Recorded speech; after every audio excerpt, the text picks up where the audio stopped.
Hana went on a blind date. The man sitting across from her had a decent sense of style, wore glasses, and looked very intellectual. Until he opened his mouth. He immediately started asking about Hana's assets, whether she invested in stocks or crypto, her age, her maternity leave plans. Why was there such a strange man? Hana immediately refused and left, leaving her date bewildered. Young people these days choose to live single, prioritizing happiness, financial stability, and independence over the potential risks and sacrifices of marriage. Hana is one of them. She can exercise, practice singing, and relax in her own apartment without worrying about anything. Currently, Hana is a low-level civil servant with a small salary, but she is very satisfied with her current life. If everything goes according to plan, Hana will go to the Mediterranean, fish, and live a simple life. But life isn't a dream. The next morning, on her way to work, Hana heard her name called. Her neighbor, an older man, came up to her with a bucket reeking of shrimp paste, demanding to know why the city wasn't collecting the garbage on schedule. Without another word, he dumped the pungent concoction all over Hana. Meanwhile, at City Hall, Mayor Im Gu-sik saw that a post about supporting youth dating was getting a lot of likes. Am I going to lose to Mayor Go? He thought. He came up with the idea of supporting marriage. I hear it's very difficult to get married these days. So, a notice recruiting participants for a marriage spirit boosting group was posted. Hana, now accompanied by a natural perfume of shrimp paste, went to check it out. Marriage spirit boosting? It was the most unbelievable thing to her. Back in the meeting room, the team leader called Hana. Suddenly, she heard a dog barking. It turned out that Hana had set a ringtone with the nickname Doggy for the team leader. She quickly tried to explain, but it was too late. So, I'm Doggy, huh? I won't be petty and hold a grudge about something like this, the team leader said, praising her sense of humor. Feel free to share more. Hana then launched into a rap highlighting all his flaws. The result?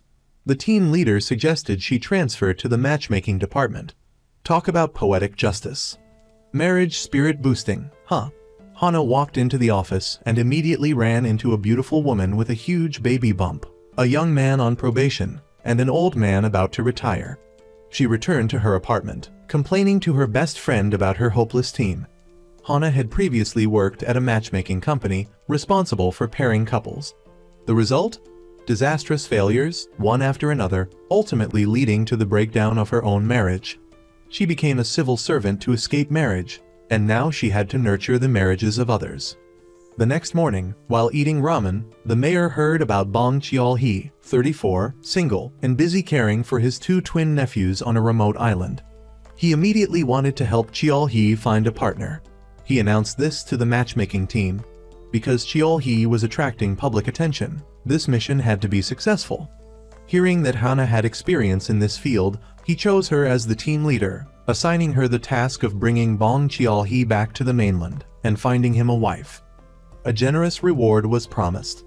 Hana agreed, on the condition that after completing the mission, she would be promoted, escape the marriage spirit-boosting team, and return to her previous position. Back home, Hana looked up information on Cheol-hee. Cheol-hee, the pride of Chengdu, famous for supporting the elderly, she read. There were no frontal photos, but he looked as big as a monster. Upon arriving on the island, Hana heard the words, "Chop them up, bury them deep," coming from a burly man holding a sharp axe. She imagined a gruesome scene from a movie and ran for her life, leaving Cheol-hee utterly confused. Hana met two children on the road and asked about Cheol-hee, but without explaining why. The kids just walked away. Back home, Cheol-hee recounted his encounter to his uncle. A pretty girl? Seemed a bit crazy. He was about to dismiss the whole thing when he received a message from the village head and went to meet the person from this marriage spirit boosting group. The two stared at each other, stunned. This girl is a civil servant. Do you have any proof? You just wet your pants a moment ago. Hana produced her ID, cheerfully introducing herself. Inwardly, she wondered how she was supposed to help this gangster-like monster find a wife. Cheol-hee suspected her ID was fake. He refused to get married and kicked Hana out. But determined to achieve a marriage-free future, Hana grabbed his phone. A struggle ensued, resulting in the phone snapping in half. As they both lamented the broken device, they overheard the village head announcing Cheol-hee's upcoming marriage. His nephews, aunt, uncle, and neighbors were all shocked. Cheol-hee finally believed everything Hana had said was true, but he didn't seem to care. "But on TV they said you wanted to get married," Hana protested. "I never said that," Cheol-hee retorted. "The producers added that in. Marriage is a luxury I can't afford right now."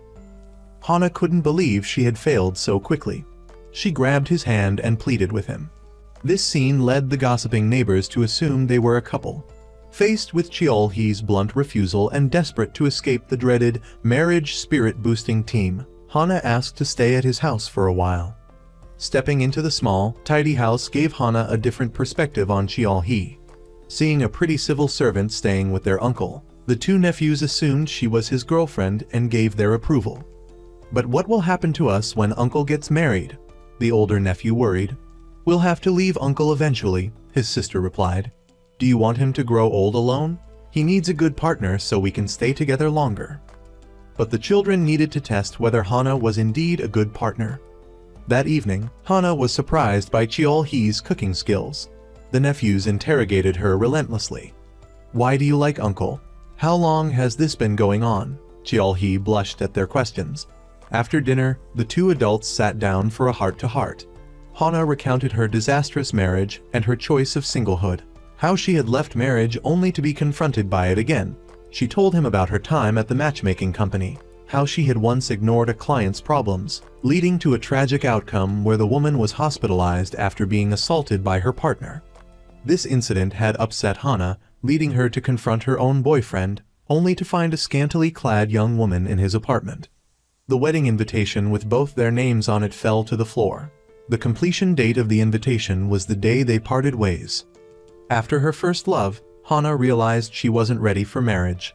Young Hana thought she needed to marry a decent man when she was old enough, but she had more things she wanted to do than get married.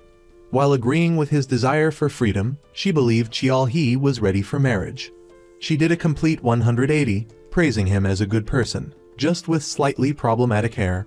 Her compliments about his trustworthiness made him beam. "Why does everyone around me say that?" he wondered. "Are you mesmerized by my charm?" He began to extol his virtues. Seeing things going according to plan, Hana clasped her hands and begged him, "You must get married." That night, Cheol-hee looked fondly at his nephews, uncertain of their future. Hana returned alone, understanding that his nephews and the villagers were his top priority. She left the application form but didn't hold out much hope that he would fill it out.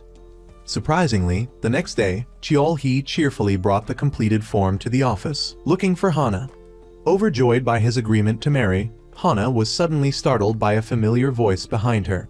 It was her ex-boyfriend, Kai-jun. She slapped him, a blow 3 years in the making. Seeing Cheol-hee rushing over, she quickly grabbed him and introduced him as her fiancé. The two men stared at each other in surprise. The world is indeed a small place. Hana never expected to run into her ex-boyfriend, Kai-jun, in such an awkward situation. He claimed to owe her a great deal, suggesting the slap had settled their past debts. Hana thought, a single slap can't completely erase the past. But at least it set a boundary, letting Kai-jun know to keep his distance. Lost in thought, she was called back by an enthusiastic Cheol-hee, excitedly talking about their wedding day. It was all a misunderstanding to Hana, but the honest and simple Cheol-hee took it as truth. Whatever, she thought. Let's just pick a good date. I've submitted the marriage registration application. You can process it today, right? Isn't it wonderful? Trusting Hana, Cheol-hee said he'd return to share the good news with the villagers. So, plan everything for the wedding while I'm gone, he added, offering to bring Hana lots of his homemade delicacies, leaving her speechless. And so, they parted ways. Back at the office, Hana was dismayed to see Kai-jun as her new boss. All her acting had been for nothing. He even dropped hints about unexpected good news. At the end of the meeting, Kai-jun offered Cheol-hee accommodation in the employee housing to save on commuting time. That evening, venting to her best friend about her complicated life, Hana realized she'd left her phone at work. As she retrieved it, she encountered Kai-jun. Hana emphasized the mayor's promise of a transfer after completing this mission. "Yes, I know." As she turned to leave, Kai-jun stopped her. About what happened back then, Hana didn't want to hear it. Stepping closer, she whispered, "I don't feel anything anymore." Whatever you do, I won't feel a thing. In fact, I thank you for what you did. Thanks to you, I know what I truly want." With that, she left. Kai-jun recalled the day his beloved tried on her wedding dress, her breathtaking beauty. Now, he could only sigh. The next morning, Hana called Cheol-hee with instructions. "Just pack a few changes of clothes."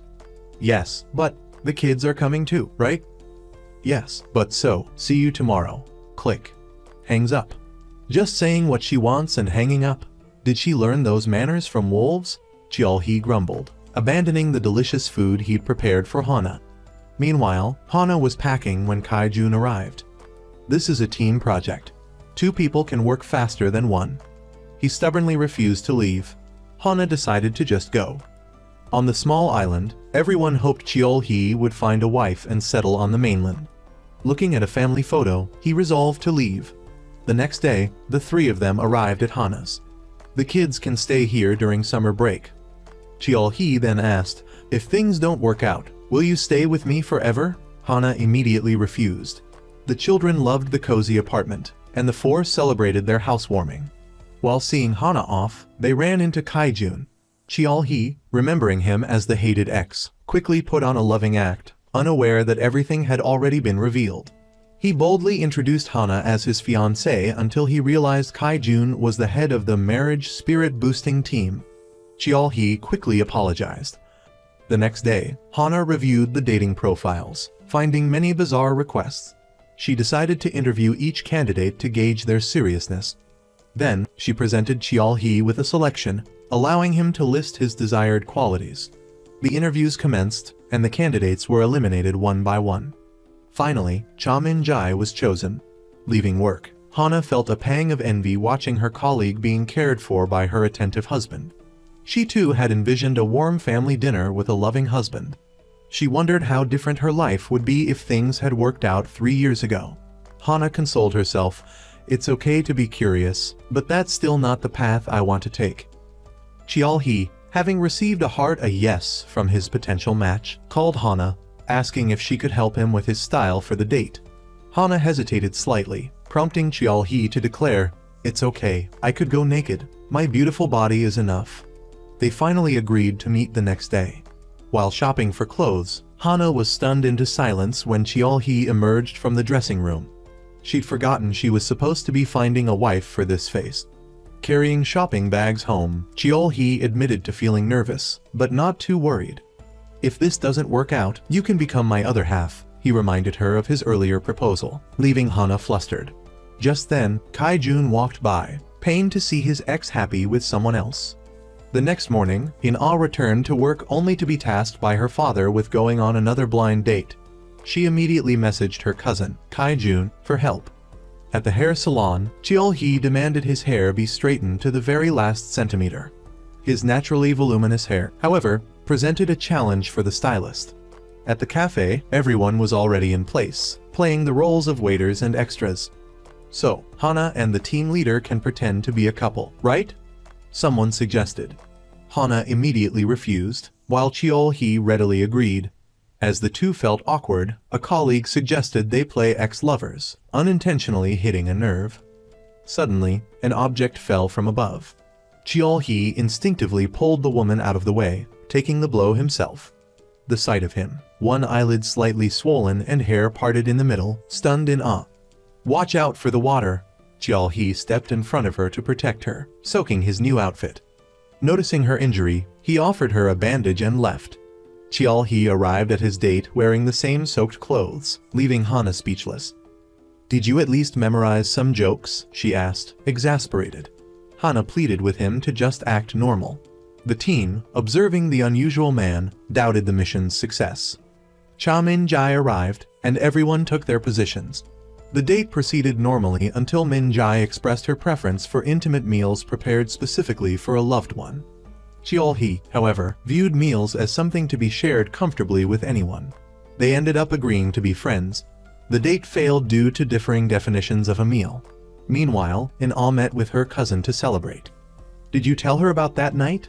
It turned out the woman In-ah saw was Kai-jun's younger cousin. He couldn't explain himself, as Hana no longer had feelings for him. Despite his denials, Kai-jun was still affected by the breakup.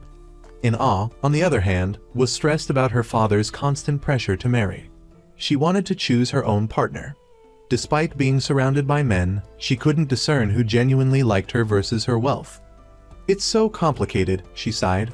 Kai-jun suggested she look for someone on the streets. In-ah's eyes lit up, remembering her rescuer from that morning. The next morning, Cheol-hee, while strolling, encountered a broken-down school bus. His kindness kicked in, and he helped the teacher escort the children to school. This act attracted a lot of attention. In-ah, passing by, recognized her rescuer. How cute, she thought. News of the man leading a flock of chicks went viral. Cheol-hee's newfound fame worried the team. They feared he'd be poached by another company, costing Hana her chance at a transfer. Hana immediately went to find Cheol-hee.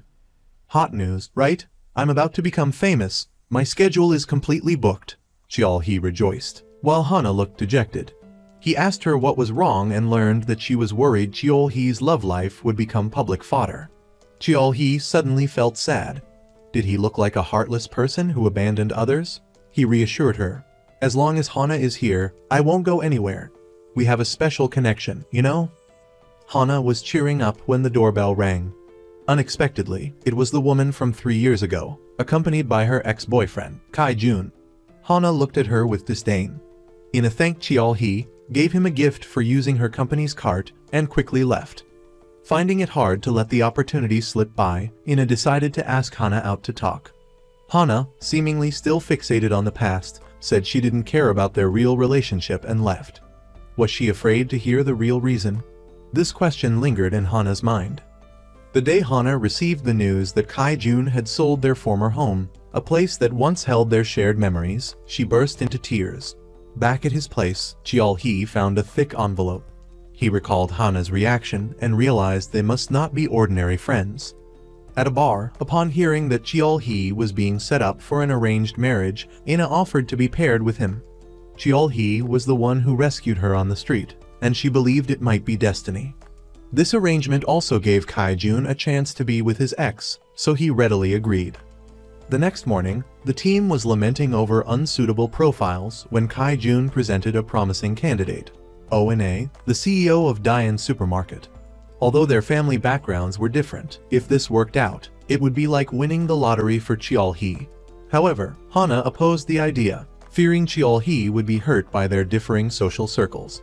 What mattered to Hana was that he found a good person. But was Ina truly a good person?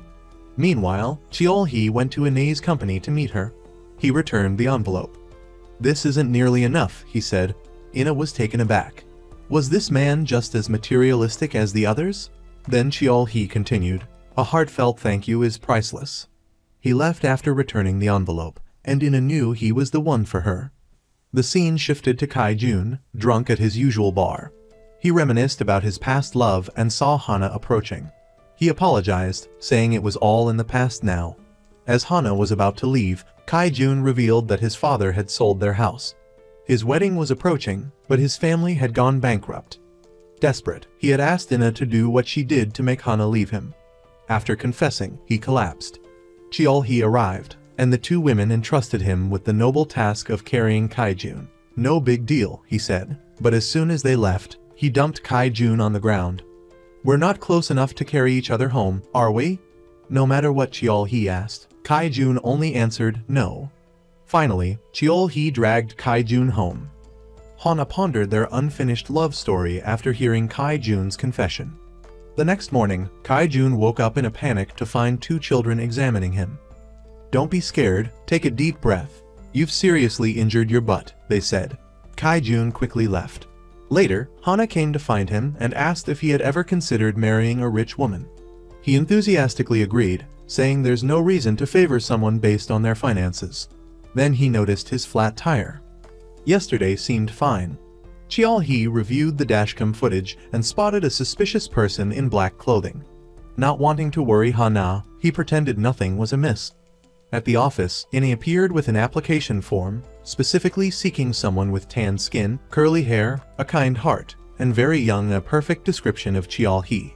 Having resolved their past conflict, Hana now saw Ina differently. Their first priority was dealing with Jae-won, who kept calling about her potential partner, demanding someone from a wealthy family. Frustrated by the unanswered calls, Jae-won came to the office in person. She looked through the applicant profiles, her eyes lighting up when she found a 41-year-old with a solid family background. Jae-won immediately left to do something. Meanwhile, Cheol-hee noticed a nearby security camera that might have captured the person in black and went to check the footage. Later that evening, he spent his free time helping out at the restaurant. With a few practiced moves, he prepared sashimi that impressed the girls. Elsewhere, in a worry that her wealth might intimidate her crush. Unsure of how to proceed, she hoped Hana, who had arranged the date, would put in a good word for her. Kai-jun suggested separating the two, as they'd been inseparable lately. At that moment, Hana sat across from Cheol-hee, informing him about a promising candidate. He wasn't particularly concerned about In-a's wealth, but rather whether she was a good person. Hana explained that their past misunderstanding had been resolved and that In-a wasn't a bad person. Cheol-hee sighed, saying that as long as Hana approved, he'd seriously consider In-a as a potential partner. That night, Han-bin spotted Jae-won secretly meeting with her date.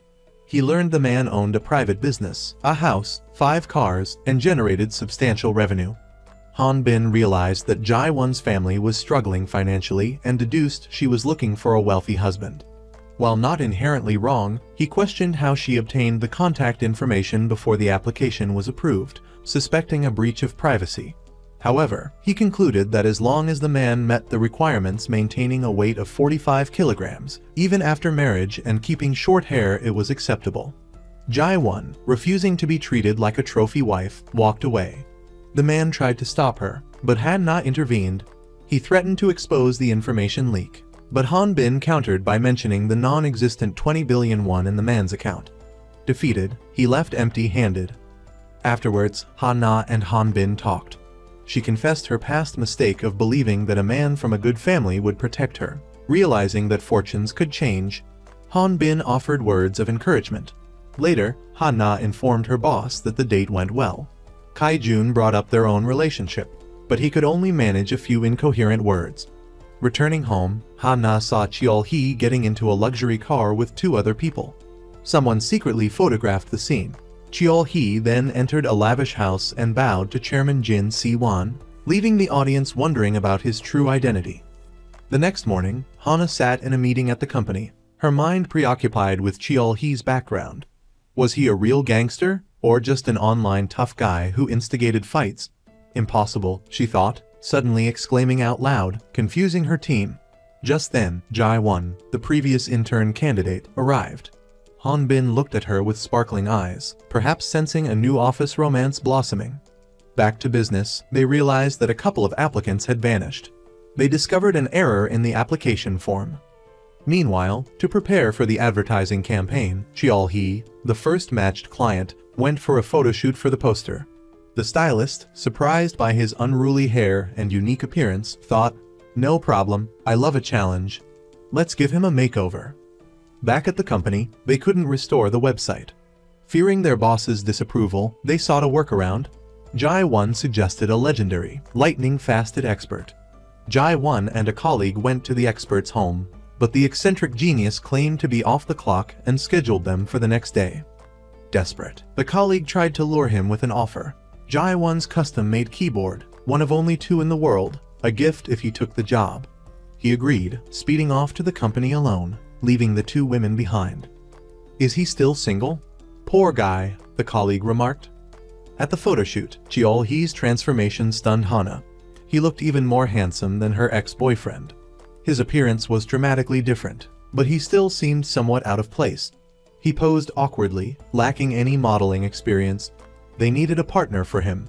Kai-jun quickly volunteered, unwilling to let Hana get too close to another man. Hana texted that the photoshoot was wrapped up, but the company hadn't fixed the website yet. Suddenly, approaching footsteps startled the team. Thankfully, it was just a new applicant, a girl with long hair and a sunny smile who instantly captivated the boss. Hana received a message from her team, asking her to stall for more time. She suggested to Kai-jun that they pick up the poster proofs first, and maybe grab dinner together if they were free that evening. At their usual restaurant, after finishing her work, Hana turned to Cheol-hee and asked if he was hurt anywhere from last night. Hesitating, she then dismissed the question. "Are you sure nothing bad happened to you?" she asked. "With such a bright sunny day, how could anything bad happen?" Cheol-hee joked, deflecting the concern. Hana reminded him to go home early so his children wouldn't worry. After posting the flyers, Hana messaged her team for an update. They still weren't finished. Hana left Kai-jun to report on the market while she checked on the progress. Finding the cheerful, single-it guru, Hana promised him a matchmaking opportunity after he finished. He feigned disinterest, but worked with lightning speed. Kai-jun returned just as the website was restored. Cheol-hee received a notification. He had 3 days to accept a match. While contemplating this and checking his heart rate, In-ah appeared. Eating her meal, she asked about the matching. "Don't you like me? It can't be. Or maybe you haven't received the website notification yet?" she mused aloud, seemingly oblivious to Cheol-hee's presence. Cheol-hee mentioned reading her response about the meaning of marriage, trust, and staying together forever. In-ah recounted how many people approached her with ulterior motives, but she wouldn't keep secrets from her lifelong partner. "Secrets breed misunderstandings," she explained. Seeing Cheol-hee lost in thought, she asked if he had any secrets. "Are the twins actually your children?" Shocked, In-ah listened as Cheol-hee, flustered, wiped up some spilled water and claimed he was joking. His awkward, genuine reaction made her heart flutter. Her smartwatch beeped, alerting her to her elevated heart rate. Seizing the moment, she confessed her feelings. "So, you'll go out with me, right? Then you can tell me all your secrets." Flustered, Cheol-hee said he needed time to think. At the company, Kai-jun told Hana he knew she'd followed him all day to help Mr. Young. He suggested they skip dinner if she was uncomfortable and asked her to go for a walk instead. They ended up on the street where they first met. Actually, that day, Kai-jun had tricked his sister to go on a solo date. He'd confessed his feelings at a nearby cafe. Hana remembered his words, "I'll treat you well. Trust me." She had loved those words, feeling like the world would be safe if she believed him. But now, things were different. Hana said, "Let's just stay as boss and subordinate. Can we start over from the beginning? Don't even dream of anything else." At home, Cheol-hee thought about In-ah's words, "Secrets prevent relationships from lasting." When Hana returned home, she felt a chill down her spine, sensing someone following her. She ran all the way home and bumped into Cheol-hee. The next day at work, Kai-jun introduced Jae-seok, the person who fixed their website. "He sent us this email," Kai-jun said, thanking him for the repairs. The thing was, Jae-seok wanted to join the marriage revitalization group, asking Hana to manage his case. Jae-seok went to the restaurant to ask Cheol-hee for advice. Being a complete introvert, he struggled to communicate with strangers. He hesitated to send a heart online expression of interest to his crush. Cheol-hee quickly helped him send it. Then, Hana and Kai-jun arrived. After a while, Tin the crush accepted the pairing, making everyone happy. Kai-jun tried to high-five Hana, but she ran over to Cheol-hee instead. The following day was the first date. The girl hesitated while ordering, but the special dish Jae-seok had pre-ordered was suggested. This helped her open up to him. One disliked choices, the other preferred familiar places. Both were introverted. Jae-seok was relieved to meet someone who appreciated his personality. He said it was necessary to eliminate misunderstandings to become more trustworthy. They both supported being genuine, rather than fun but deceptive and unpredictable. Looking at her curly-haired companion, Hana thought, "Building trust isn't that easy. Trust is proportional. If you find someone suspicious, it means they also find you suspicious. If you trust someone, it means they trust you to a similar degree." At the company, everyone was thrilled to hear about the successful match. Back home, Cheol-hee's nephew was sprawled on the couch, heartbroken from his first love, which had ended after just a week. "Isn't a week too fast?" he asked. Bada said that when you're in love, such things don't matter. Timing is key. Cheol-hee immediately went out to find Hana. Meanwhile, Ina checked her crush's social media and realized Cheol-hee hadn't been living on the island recently. She also saw a post with 2 scarves and the caption, "I'll miss you, Mom and Dad." Standing in front of Hana's house, Cheol-hee was about to confess something when a car horn sounded. He rushed out and hugged Hana, preventing her from seeing the words, "Go away," written on the car. Later, the police arrived to review the dashcam footage, but the culprit was carrying an umbrella, obscuring their face. Currently, there's a lot of vandalism targeting cars, so it's possible they didn't have malicious intent. It seems the surveillance cameras were still working yesterday, along with the recently installed car camera. The police will show them the footage when it's available. Suddenly, the female lead, Hana, wondered about something Cheol-hee had said earlier. He hesitated, unable to speak, and changed the subject to his past. 5 years ago, he was a firefighter, but he retired after a major accident. After that, he moved to the island and has lived there ever since. The scars on his back are from that accident. The men in suits were secretaries for the chairman Cheol-hee saved in the accident. The chairman had been following Cheol-hee online for a while, which is why Cheol-hee went to greet him. Cheol-hee saved Chairman Jin, but later learned his girlfriend died in a car accident that same day. Hana sympathized with him, understanding that if dating again was difficult for him, there must be a reason, something painful from the past, like her own heartbreak 3 years prior. Back home, Hana recalled Cheol-hee holding her, wondering why he felt so warm. The next day, she took her car to the mechanic. The mechanic said the graffiti wasn't the biggest problem. The car was so old that it was a wonder she'd been driving it this long. Even if he fixed it, something else would break soon. He suggested she buy a new car, saying it would make her heart flutter. Hana realized he had a point. Like relationships, even material possessions have an expiration date, and the time spent with them is precious and hard to let go of. However, no one can resist the excitement of something new. Later, at work, Hana noticed everyone staring at something. It turned out In-ah had arrived. She was there to finalize the date for their arranged blind date. Before Hana could say anything, In-ah had already decided the time and place. Then, just as quickly, In-ah left for another appointment. Her efficiency was like a whirlwind. Kai-jun entered and announced that the mayor had increased their budget to congratulate the first successful couple, expressing his anticipation for Cheol-hee and In-ah's official date. Meanwhile, Cheol-hee was at the police station inquiring about the investigation. The culprit had deliberately smashed the front camera and disappeared into a blind spot, avoiding all other cameras. Fortunately, they were examining footage from a distant parked car. However, it was dark, so they needed time to analyze it. Before leaving, Cheol-hee, with a sharp look, told the police that if they didn't investigate thoroughly, he would intervene himself. He demanded they inform him of any new information immediately. Hana went to see Cheol-hee but found only his friend. They chatted about work and love, and Hana wondered about In-ah's intentions toward Cheol-hee. She then called Cheol-hee to suggest they make their date official for the weekend. However, Cheol-hee kept asking about Hana's weekend plans. She readily told him she had a singing class and some shopping to do, hoping to end her weekend with good news from him. On the day of the date, In-ah picked up Cheol-hee in her luxury car. The two children wondered where Hana was and why this woman was there instead. In the car, they talked, and Cheol-hee mentioned his past as a firefighter. Before he could explain why he left, In-ah jumped in and started embellishing the story, leaving him to listen in silence. They arrived at the restaurant, and Cheol-hee was surprised to find it empty, assuming it was about to close down.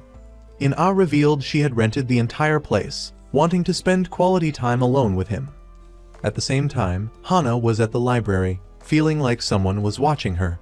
The person watching reported to their boss what they saw, but Hana caught them. Seong-chan immediately called to report his mission failure, having been caught by Hana. He was surprised to hear Cheol-hee's voice on the other end. Cheol-hee, worried about Hana, had asked his friend to follow and protect her. After the call, the male lead returned to the table. In-ah, curious about what had happened, noticed his concern for Hana and felt a pang of disappointment and dejection. No wonder Cheol-hee had been glued to his phone all evening, waiting for messages. It made her a little jealous. Meanwhile, Kai-jun was eating at Miss Moon's restaurant when Hana and Seong-chan suddenly appeared. Young-yoon, assuming they were on a date, shooed Choi away to play with the kids, despite his unfinished meal. Later, Miss Moon learned he was merely protecting Hana. Young-yoon then sat down to get more information from Seong-chan and, unexpectedly, invited him to participate in her marriage revitalization project. He was hesitant, struggling with his unstable job and a history of short-lived relationships. Miss Moon, judging him harshly, implied he was a bad guy who hurt everyone he dated. However, after some smooth talking and flirting from Seong Chan, the two ended up chatting amicably. That evening, the male lead and Ina went for drinks at one of her bars. After a few drinks and some heartfelt conversation, Ina, perhaps a bit tipsy from the alcohol or perhaps from his charm, leaned in and rested against him. Just then, Ha-na arrived to check on things and saw them together. As she approached, Seong Chan intercepted her, reminding her of his promise to Cheol-hee to protect her and take her home. Back in her bed, Ha-na writhed in discomfort, wondering why she had even gone there. The image of Seong Chan and Ina together kept replaying in her mind, causing an inexplicable unease. The next day, the mayor saw the online news about the third-generation Keeball heiress dating the islander. Delighted, he summoned Captain Choi to his office, showering him with praise and rewards. At the same time, Seong Chan unexpectedly appeared at the marriage agency, inquiring about its suitability for him. He was exploring the idea but wasn't quite ready to commit to marriage. Outside, Cheol-hee brought Han-na lunch. She was curious about his date, especially with their pictures now circulating online. He explained that he was doing it for her. It was his first date, and he felt he shouldn't refuse. Upon returning home, Cheol-hee was met by the police, who showed him pictures of the harasser. Despite the mask, Cheol-hee recognized the culprit's eyes. Realizing something, he immediately rushed to Ha-na's house. Meanwhile, Ha-na received a strange delivery. Opening it, she was shocked to find a picture of Cheol-hee and his ex-girlfriend, along with a note that said, "Go away." While on his way, Cheol-hee spotted the harasser trying to escape and gave chase. He finally caught him, only to discover it was Jin Hyung, the younger brother of his ex-girlfriend. Jin Hyung was furious seeing Cheol-hee happily searching for a new partner. He targeted Ha-na because she convinced Cheol-hee to leave the island, disrupting his solitary but peaceful existence. The male lead admitted he had never forgotten his ex-girlfriend, plagued by guilt every day. He wanted to move on, but the pain was too deep. Jin Hyung, sobbing, argued that Cheol-hee should continue living with that pain and shouldn't be happy with someone else, clinging to the memory of his sister. Ha-na intervened, questioning why Cheol-hee should carry this burden for so long. Pain has an expiration date. Clinging to it only deepens the wound. Living miserably wasn't being respectful to the past relationship. Later, Ha-na picked up her repaired car and went to pick up Cheol-hee. The seatbelt jammed, and as she leaned in to help him, they both blushed, suddenly aware of their close proximity.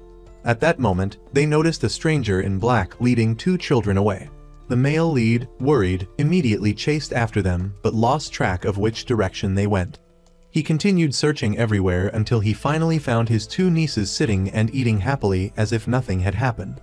Cheol-hee angrily questioned the children about who the man in black was that they had followed, but they refused to tell him.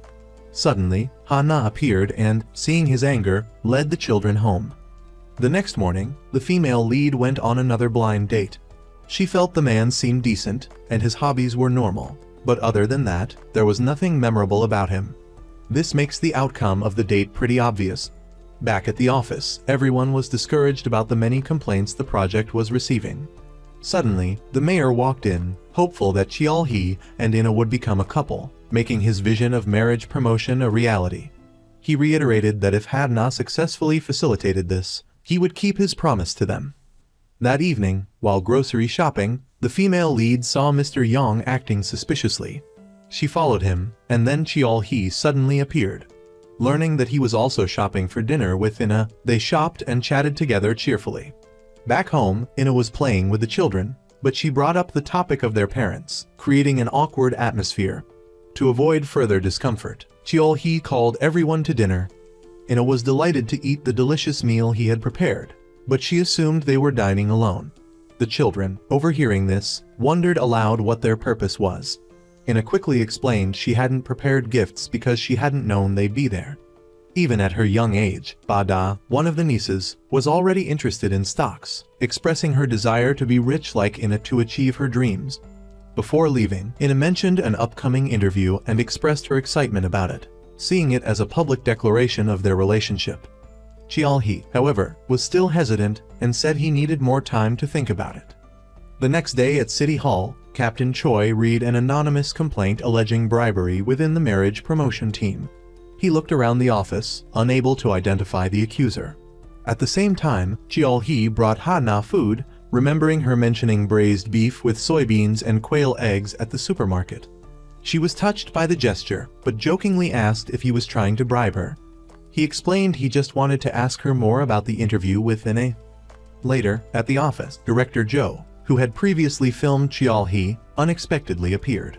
Mr. Young rushed to greet him enthusiastically.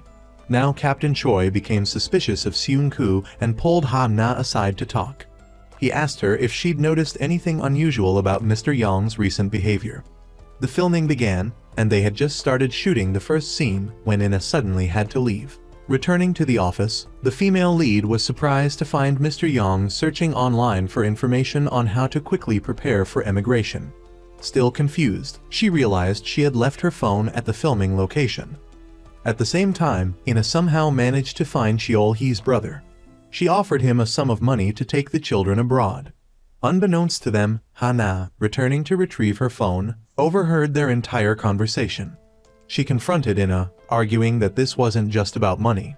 Cheol-hee wanted to take responsibility for his nieces. He wanted a partner who would share that responsibility. Ina retorted that Ha-na shouldn't pretend to live in a bubble. Her marriage to Kai-jun had fallen apart due to practical issues. If Ha-na believed money wasn't important to a marriage, then where was she now? Ina claimed that Cheol-hee had taken his nieces in only because he had no other choice. She acknowledged that everything could become an issue, but assured Ha-na that money wouldn't be a problem, as she wanted a fresh start with just the two of them. Back home, Ha-na wondered how Ina had found Cheol-hee's brother.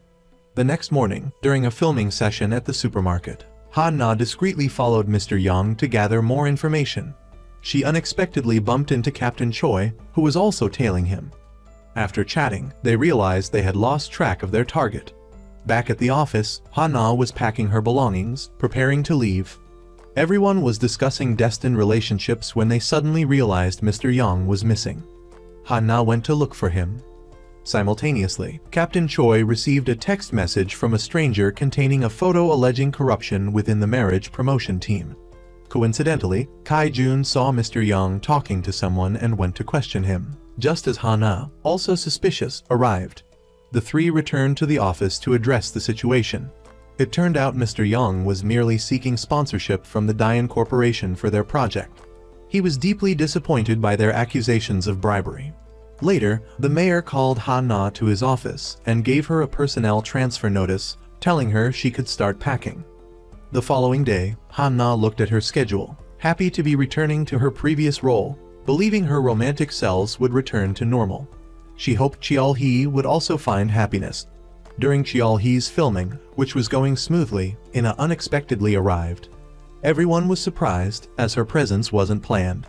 Director Jo decided it would make for good television if they sat together, drank, and talked. As it was getting late, Cheol-hee called home to inform his nieces. Hearing this, Ha-na offered to look after them. Arriving at Cheol-hee's house, she discovered a letter from his brother stating he was taking the children and that Cheol-hee should live his own life. Panicked, Ha-na called Cheol-hee, but he didn't answer. At the airport, the children's irresponsible father was sending them abroad to boarding school alone.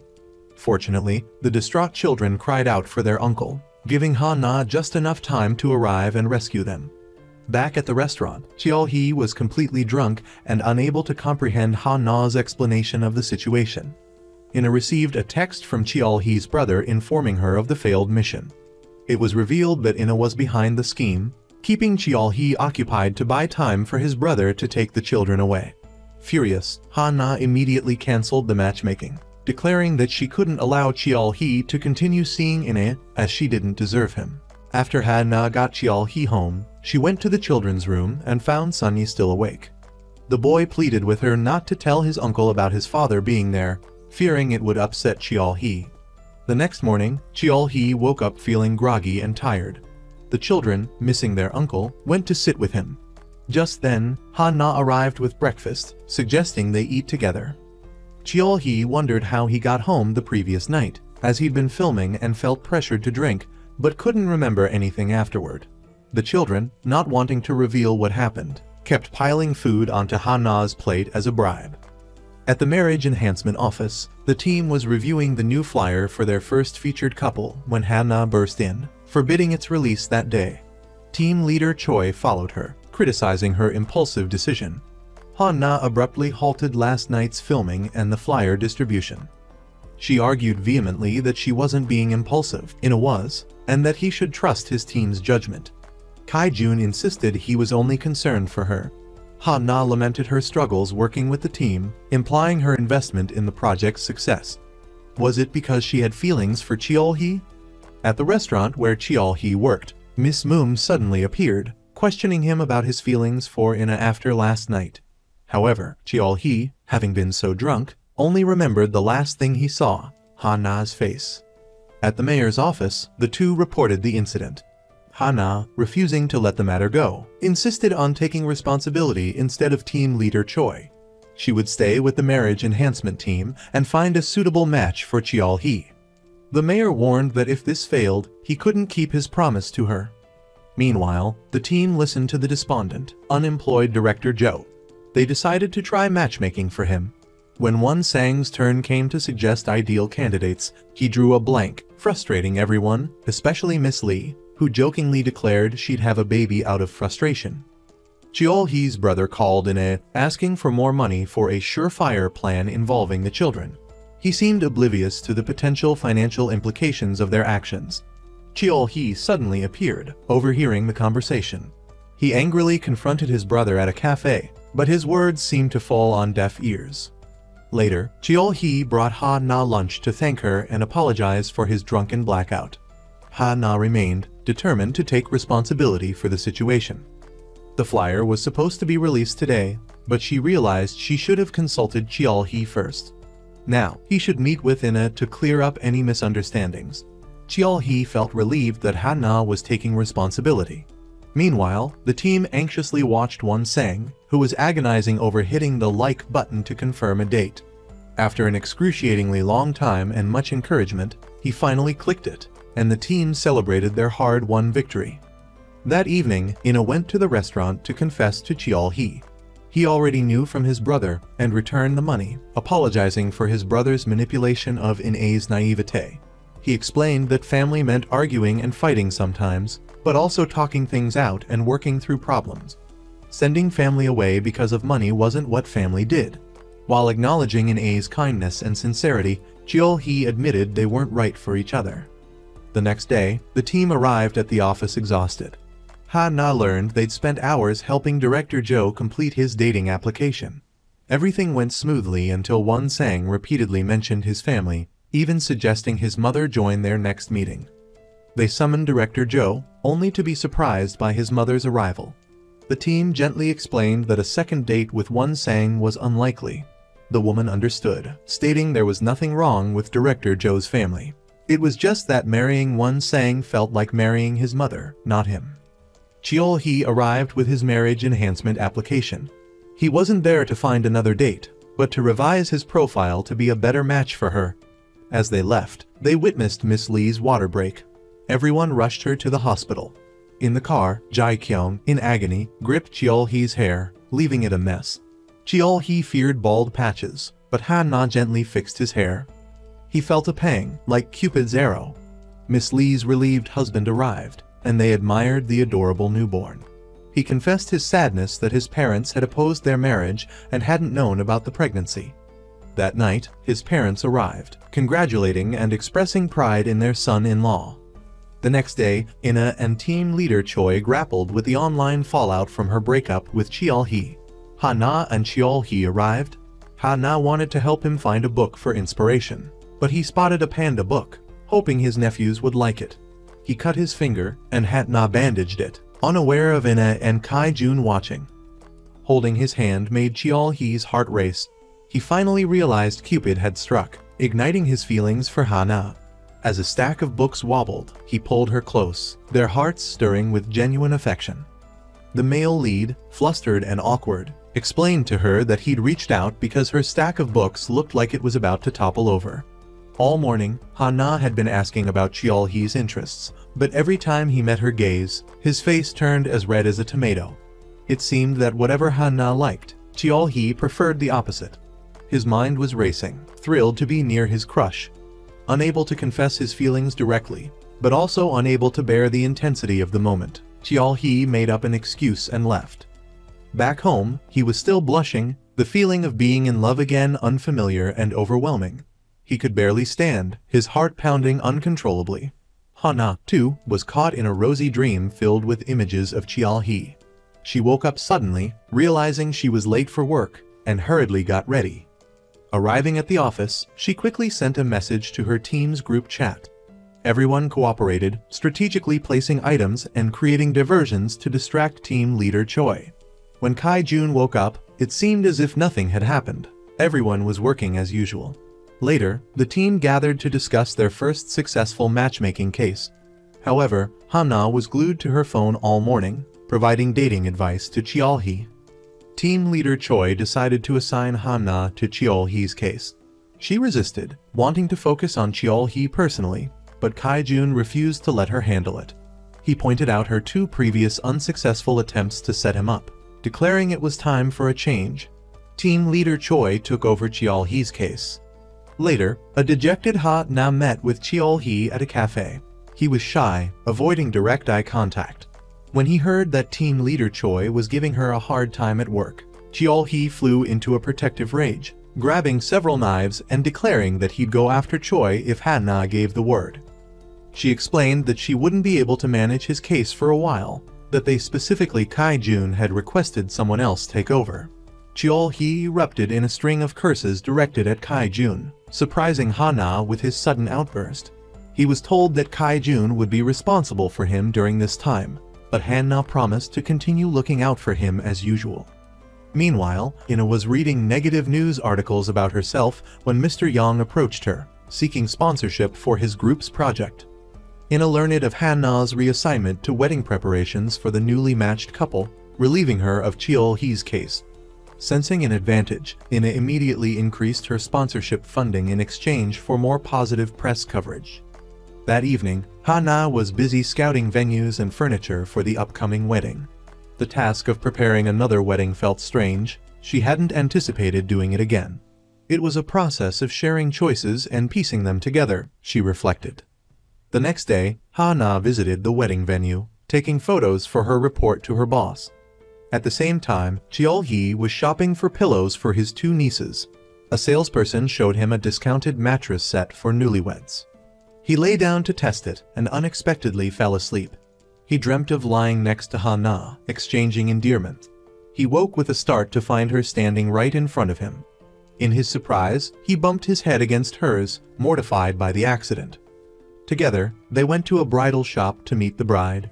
Han-na felt uncomfortable being there alone. It brought back memories. They soon learned the bride and groom couldn't make it due to a last-minute conflict. They resorted to a video call so the couple could see the dresses. Unable to get a clear view, the couple asked the shop assistant to try on the dresses for a better look. After the fitting, Cheol-hee blushed, captivated by Han-na's stunning appearance in a wedding gown. They took photos for the couple to review. Next, they went apartment hunting. Another realtor and client were viewing the same unit, prompting Cheol-hee to grab Han-na's hand and rush to secure the apartment. After some competitive maneuvering, they triumphed. Overjoyed, they hugged in celebration, then suddenly realized their close proximity. Back home, Cheol-hee, blushing again, was overwhelmed by the rush of his feelings. Han-na watched TV, her mind replaying moments shared with Cheol-hee, including times her ex-boyfriend unexpectedly appeared, only to have Cheol-hee come to her rescue. That night, Cheol-hee mustered the courage to text Han-na, asking her out the following day. The next day, Han-na continued with wedding preparations when the couple delivered shocking news: they were canceling the wedding. Everyone was stunned by the sudden announcement so close to the date. It turned out they were clashing over the groom's dog. The bride didn't want it in their home. The groom, deeply attached to his dog, refused to part with it. Listening to their conflicting viewpoints, Han-na realized that when men and women first meet, they try to fit their likes and tastes together like puzzle pieces. But what makes a relationship last isn't shared hobbies, it's connection. Compatible couples laugh at the same things, feel sad or angry at the same moments. It means their attitudes and values toward the world align. Later, Ha-na and team leader Choi were reprimanded by the mayor for the cancelled wedding. Leaving the office, they bumped into a man who seemed to have a hidden agenda, watching them intently as they walked away. At her office, Ina was interrupted by assistant Kim, who showed her surprising news. Cheol-hee and Ha-na were supposedly getting married. That evening, Ha-na, still upset from the mayor's scolding, was joined by Cheol-hee, who came to comfort her. Suddenly, Ha-na grabbed his hand, declaring her confidence in his marriageability. Taken aback by the hand-holding and the intensity of her gaze, Cheol-hee blushed furiously. He reciprocated the gesture, declaring that if Ha-na needed good results to avoid trouble, they'd achieve them together. He blurted out a confession, then quickly backtracked, claiming he liked her playing with his nieces. Seeing his flustered state, Ha-na suddenly grabbed his collar and, to his complete surprise, kissed him. He looked at her, completely stunned, bewildered, gaping, and utterly floored. Ha-na, flustered, quickly changed the subject and slipped away, vanishing from sight. Cheol-hee touched his lips, incredulous that his first kiss had been stolen so abruptly. Ha-na, dazed, returned to her room, thinking to herself that her emotions had taken over before she even realized it. Now, she was torn. Should she follow her heart or listen to reason? Ha-na received a text from him asking if she got home, saying he was a little worried about her and asked her to text back when she was home. Ha-na recalled the kiss. Maybe she actually liked it. She spaced out for a moment. Are all people in love this abnormal? Ha-na looked at her initial plan note that she needed to get out of the marriage-minded group to maintain her daily life, and sighed. She never believed in marriage in the first place. Cheol-hee was just a candidate for a matchmaking marriage. This whole relationship was wrong from the start. Can you really be with him? Ha-na wondered to herself. Because marriage requires being responsible for each other, and Ha-na couldn't even take care of herself. How could she be responsible for someone else? As a result, the next morning, Ha-na went to work with dark circles under her eyes. Suddenly, the office phone rang. Cheol-hee spoke, startling her.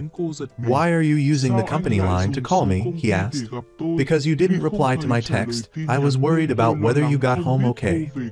He even asked what the kiss from yesterday meant.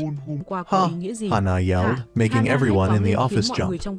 Cheol-hee teased her, saying that he had a date with Choi Kai-jun today, and hung up. The two kids who overheard the conversation, Da-ba and San-wai, giggled, knowing that the two adults had kissed. San-wai couldn't understand why her sister's face was as red as a tomato. Da-ba sighed. "You really are a child. From now on, minors aren't allowed in here," she declared. The scene changes to Ha-na meeting her friend at a restaurant. As they talked about something between them, Ha-na unconsciously touched her lips. Her observant friend immediately guessed. "Don't tell me you guys kissed?" Ha-na blushed shyly, like a young girl. At the company, Cheol-hee met with Choi Kai-jun because he wanted to add some details to his dating profile. They should have a good sense of humor, and she'd be really cute when her shoelaces come undone. In Kai-jun's mind, images of the two happy young people together played out. He added information that emphasized that Cheol-hee was an extremely responsible person. Unlike someone who runs away when trouble arises, if she likes me, she'd be happy even if the sky fell. What? When the sky falls? Kai-jun couldn't understand why he was adding this strength. What kind of look was that? Was this Cheol-hee marking his territory? But it was successful in making Kai-jun extremely uncomfortable. At this moment, the female lead returned to her office. Cheol-hee waved, making her blush. The whole group was buzzing because the team leader was directly interviewing a candidate. Before long, Cheol-hee would have someone to share a bed with. Thinking about the image of Cheol-hee holding a bouquet of flowers that wasn't for her, Ha-na suddenly felt a pang of disappointment in her heart. At the Ina company, her assistant reminded her that her father was frustrated to hear about his daughter's love life. Her phone vibrated. Ina haughtily shared information about a guy who had just matched with her. Ju Dong-seok, 29 years old, handsome with a 2-block haircut. Then Ina immediately called Ha-na to check him out. On the other side, the two kids were looking at the phone. Maybe it was time for them to repay their uncle's kindness in raising them. If things continued like this, their uncle would surely be lonely in his old age. San-kai agreed with her sister. A real man must take responsibility. The kid immediately picked up the phone and called their grandmother from their village. At the gym, Ha-na told Kai-jun that she had come to her senses. If she had loved fully, there was nothing to regret. Her friend also talked about the guy she had just matched with. Kai-jun encouraged his sister to succeed, both helping her find her true love and increasing his company's reputation. At this moment, Ha-na was sitting alone, looking at his profile. Someone who is cute when their shoelaces come undone, I will be responsible until the end. Were those words his way of making her not feel pressured? Opening her phone, Ha-na received a message from Cheol-hee asking how she was doing. She decided to go meet him. A relationship doesn't necessarily have to end with marriage. Maybe she had been running away to avoid that feeling of pressure, but now Ha-na wanted to dive headfirst into the pit of love and see what fate had in store. The anticipation of meeting him was also quite exciting. Standing in front of Cheol-hee, the female lead shyly said that she liked kissing him. Huh? Was this a confession? Cheol-hee froze for 10 seconds. Ha-na said that she was being honest with herself, even though it was a bit obvious. Cheol-hee hugged her tightly, saying that he would take responsibility for her. Suddenly, a familiar voice chimed in. Well, it looks like Cheol-hee is about to get married. It turned out to be two of their neighbors. The next morning, Ha-na met Dong-seok for the interview. This guy kept staring at her and saying things full of innuendo. Have we met before? You look very familiar.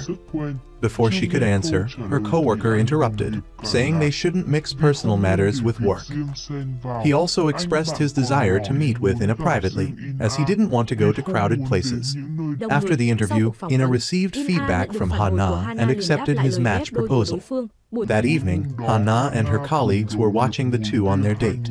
They thought he seemed sincere. At the same time, the female lead read news about a group protesting against love or something.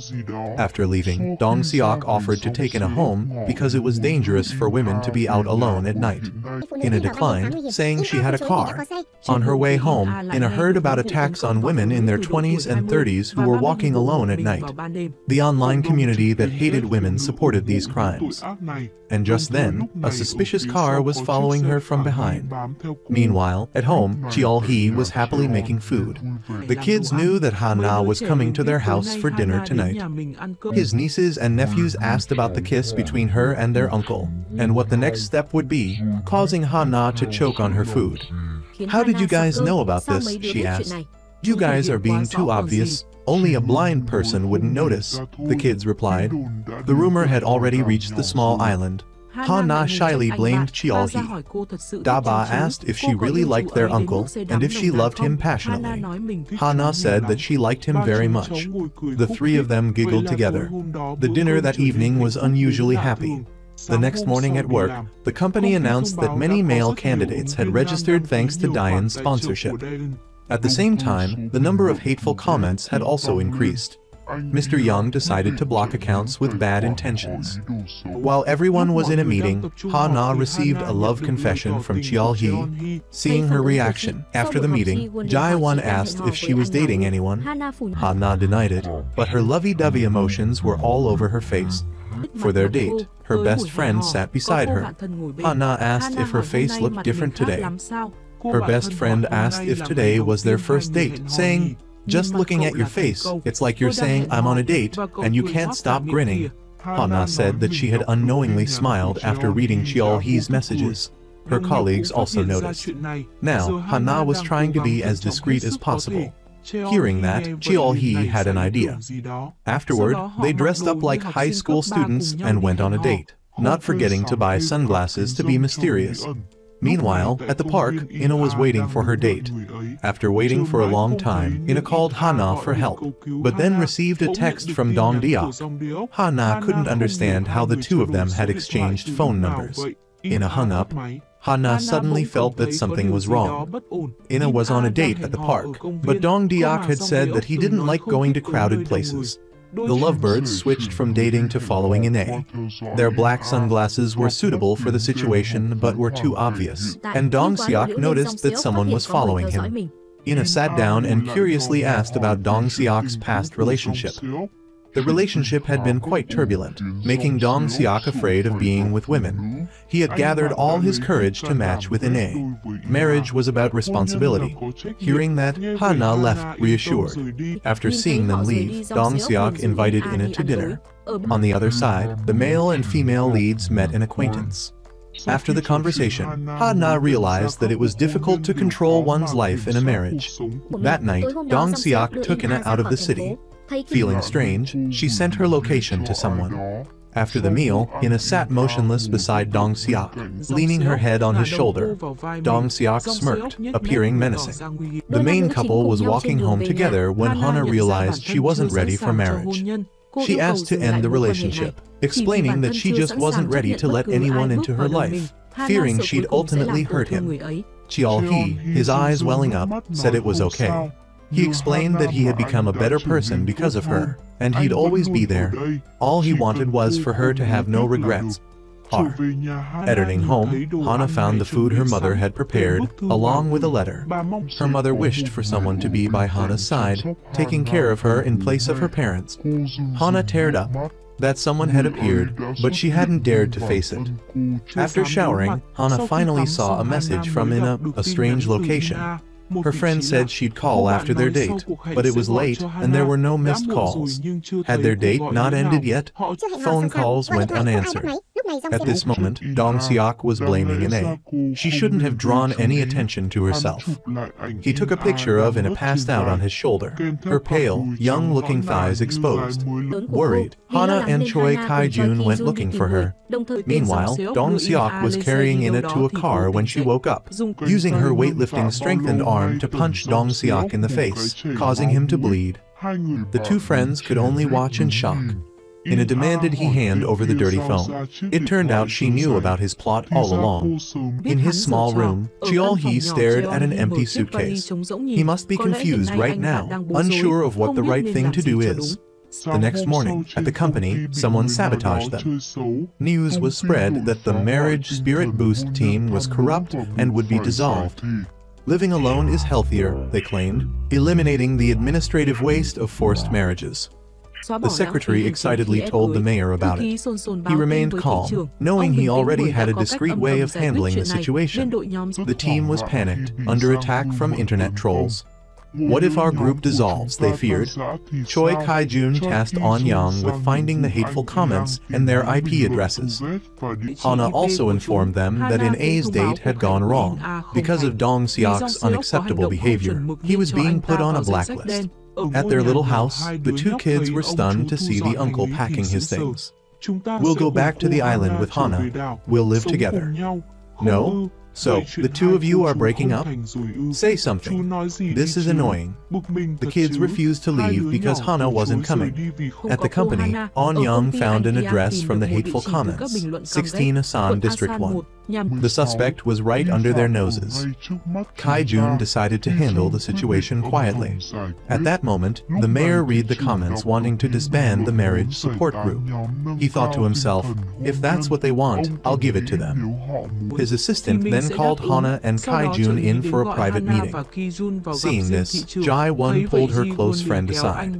She speculated that the comments came from Hana's home. After all, she always disliked working in the group.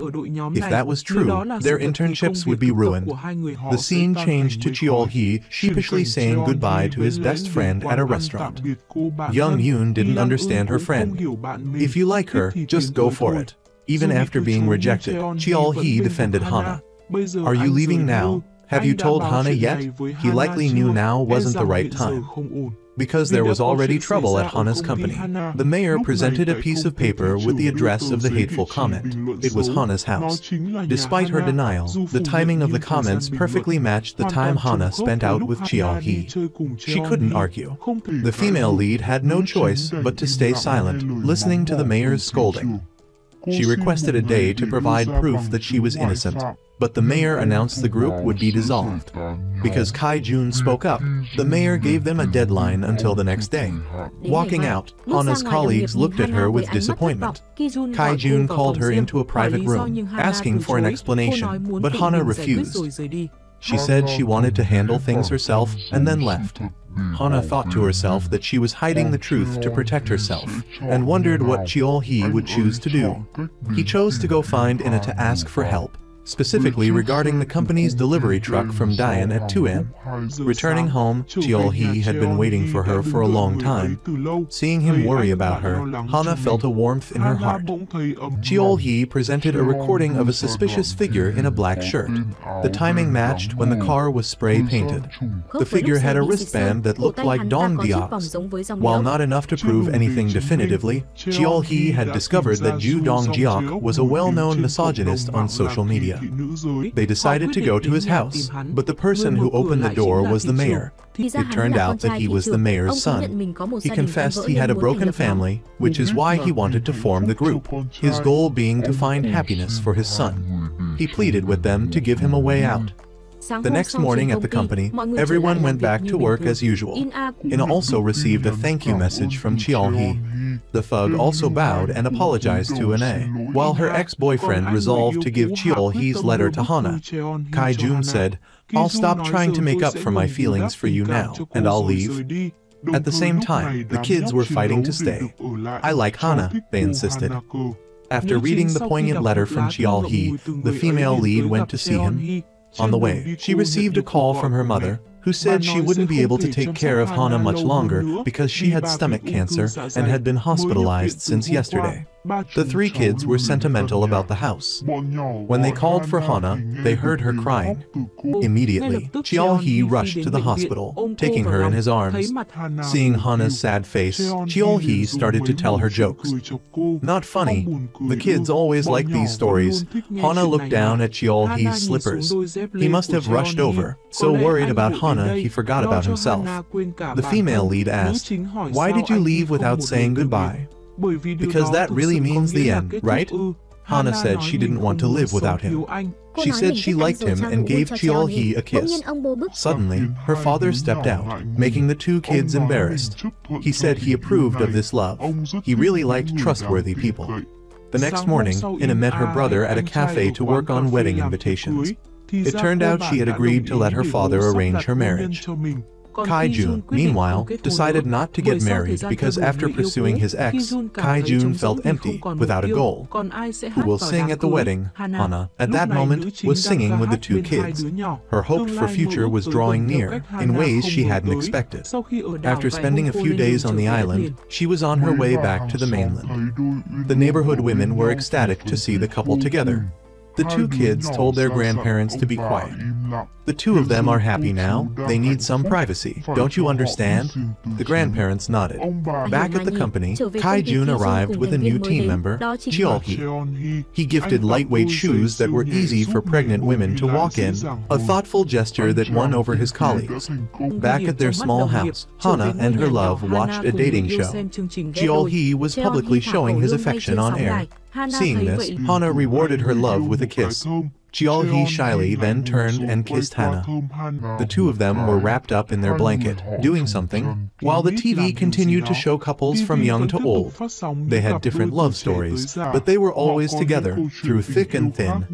Love and affection make our lives warm and happier. Coming home every day to someone who waits, with whom you share things, and with whom you feel safe.